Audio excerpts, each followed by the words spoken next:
Cyber ફ્રોડની ઘટનામાં એક cyber ફ્રોડની ઘટના થયેલી હતી, જેમાં ફરિયાદી જોડે 50 લાખ રૂપિયાની છેતરપિંડી થઈ હતી.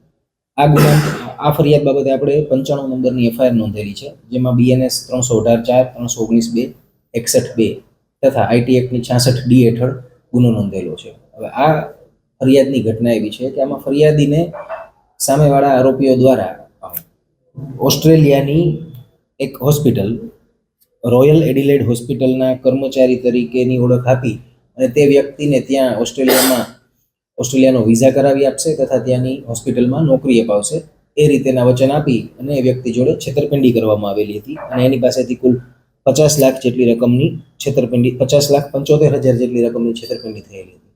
જેમાં લેયર 1માં એક એકાઉન્ટ આવેલું હતું, સેન્ટ્રલ બેંક ઓફ NSDL બેંકના એકાઉન્ટમાં ₹1.5 લાખ ટ્રાન્ઝેક્શન થયેલું હતું. આ એકાઉન્ટ વિવેક કલ્લુ કુશવાહાના નામ પરનું હતું અને તેને સાયબર ક્રાઇમની ટીમે ધરપકડ કરેલી છે. આ વ્યક્તિને આ ટ્રાન્ઝેક્શન માટે ₹2,000નું કમિશન મળે છે.